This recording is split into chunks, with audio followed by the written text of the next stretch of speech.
അടിച്ചു കയറിപ്പോ ശനി ഞായർ ദിവസങ്ങളിൽ വൈകുന്നേരം 6 മണിക്ക്.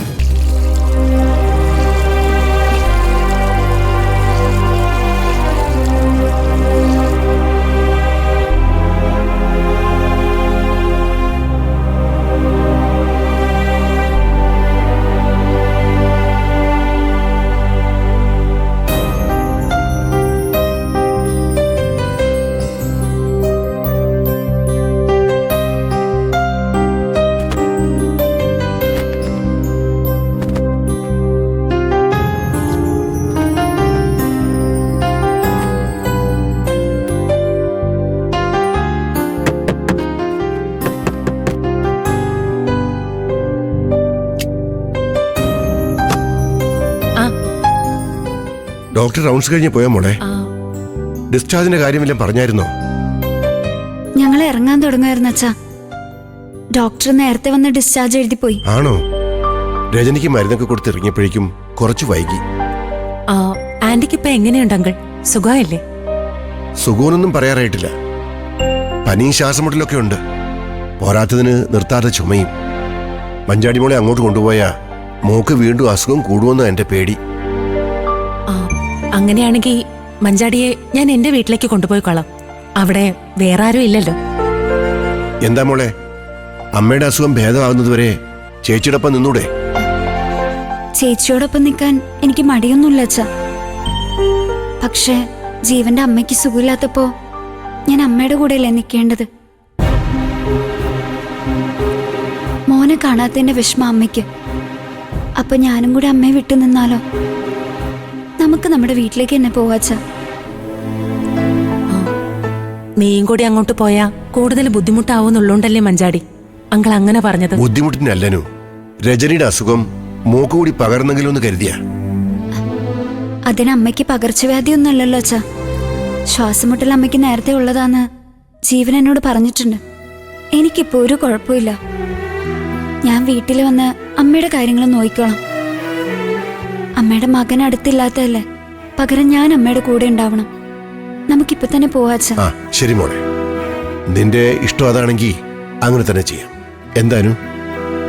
ആയിക്കോട്ടെ അങ്കിളെ. എന്നോട് അച്ഛൻ പറഞ്ഞിരിക്കുന്നത് മഞ്ചാടിയുടെ ആഗ്രഹം പോലെ അവൾക്ക് വേണ്ടതൊക്കെ മുന്നിൽ നിന്ന് ചെയ്തു കൊടുക്കണമെന്നാ.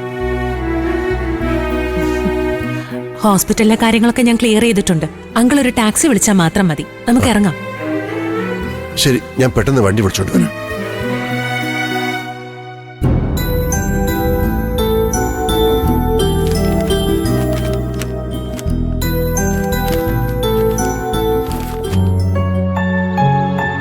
ഞാൻ എന്റെ അമ്മയെ പോലെ കരുതിയാ പാർവതി കുഞ്ഞമ്മയോടെല്ലാം പറഞ്ഞത്.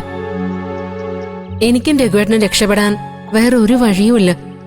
അതുകൊണ്ട് ആ സ്വർണം പണയം വെക്കാൻ അച്ഛനെ നിങ്ങൾ സഹായിക്കണം.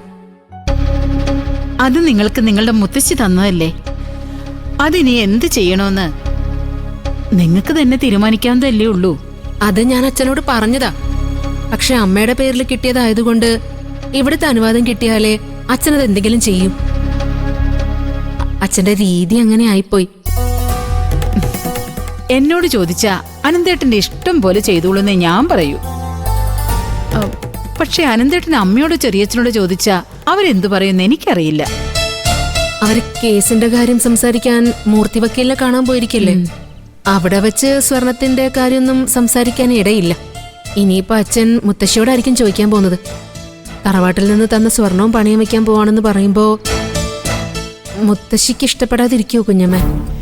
നീ വിഷമിക്കാതിരിക്കമ്പിളി. അമ്മയോ ഞാനോ നിങ്ങളെ വിഷമിപ്പിക്കുന്ന ഒന്നും ഇനി പറയുവോ ചെയ്യുവോ ഇല്ല.